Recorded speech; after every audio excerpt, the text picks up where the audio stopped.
ধর্মস্থানে mic বাজানোয় নিয়ন্ত্রণ রাজ্যের। শব্দসীমায় নজরদারি চালাতে পুলিশকে নির্দেশ মুখ্যমন্ত্রীর। ধর্মীয় স্থানে মাইক লাউডস্পিকারে বাজানোর ক্ষেত্রে কড়া নিয়ন্ত্রণ চাইছে রাজ্যের নতুন সরকার। কলকাতা ও রাজ্য পুলিশের শীর্ষ আধিকারিকদের সঙ্গে জরুরি বৈঠকে সরকারের অবস্থান ব্যাখ্যা করে মুখ্যমন্ত্রী শুভেন্দু অধিকারীর নির্দেশ, শব্দবিধি মেনে ধর্মস্থানে লাউডস্পিকার বাজানো হচ্ছে কিনা তার উপর নজরদারি চালাতে হবে। বিষয়টি নিয়ে ধর্মগুরুদের সঙ্গে আলোচনা করার পরামর্শও দিয়েছেন তিনি।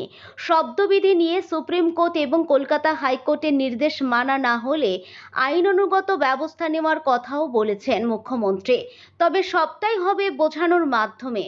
বৃহস্পতিবার পুলিশের সঙ্গে বৈঠকে এই বার্তা দিয়েছেন শুভেন্দু।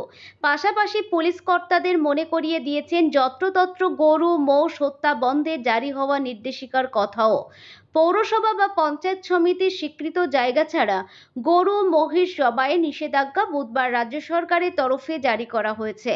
তাতে বলা হয়েছে 14 বছরের বেশি বয়স, আঘাত, বিকৃতি বা দুরারোগ্য ব্যাধির কারণে স্থায়ীভাবে অক্ষম প্রাণীকেই শুধুমাত্র জবেহ করা যাবে। উপরন্তু তার জন্য সংশ্লিষ্ট কর্তৃপক্ষের শংসাপত্র লাগবে। এদিন পুলিশের সঙ্গে বৈঠকে মুখ্যমন্ত্রী স্পষ্ট ভাষায় জানিয়ে দিয়েছেন, সর্বত্র প্রচার করুন, এই নিয়ম না মানলে জেল জরিমানা 2 হতে পারে।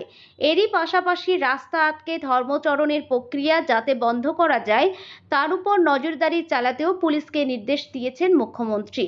এই পর্বে কাল শনিবার ডায়মন্ড হাবড়া যাচ্ছেন শুভেন্দু। মুখ্যমন্ত্রী হিসাবে কলকাতার বাইরে এটাই তাঁর প্রথম সফর। আগামী 21শে মে ডায়মন্ড হাবড়ার মহকুমার ফলতা বিধানসভা কেন্দ্রের পুনর্নির্বাচনের আগে মুখ্যমন্ত্রীর এই সফর যথেষ্ট তাৎপর্যপূর্ণ। শুভেন্দুর এই নির্দেশের পরই তৎপরতা শুরু হয়েছে কলকাতা ও রাজ্য পুলিশে। প্রশাসনিক সূত্রে খবর, কলকাতার সমস্ত থানা, জেলার পুলিশ সুপার ও কমিশনারেটে ইতিমধ্যেই নির্দেশ পাঠিয়ে বলা হয়েছে, মাইক সংক্রান্ত বিধি প্রয়োগের জন্য ইমাম, পুরোহিত ও অন্যান্য ধর্মগুরুদের সঙ্গে বৈঠক করুন।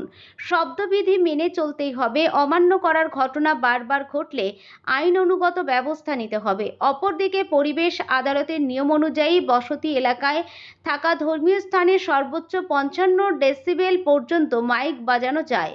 শিল্পতালুক এবং ব্যবসায়িক এলাকায় এই মাত্রা কিছুটা বেশি, তবে বেশিরভাগ ধর্মস্থান যেহেতু বসতি এলাকায়, তাই শব্দের মাত্রা 55 ডেসিবেল সীমাবদ্ধ। কিছু বিশেষ উৎসব ও অনুষ্ঠানে 65 ডেসিবেল পর্যন্ত ছাড় ছিল এতদিন। এই পর্বে অভিনব এক প্রস্তাব মুখ্যমন্ত্রীর কাছে রাখতে চান উত্তর হাওড়ার বিজেপি বিধায়ক উমেশ রায়। তার কথায় একটা অ্যাপ বানিয়ে দেওয়া হোক, 5 বার নামাজের সময় জানাবে ওই অ্যাপ, মাইক বাজানোর আর প্রয়োজন হবে না।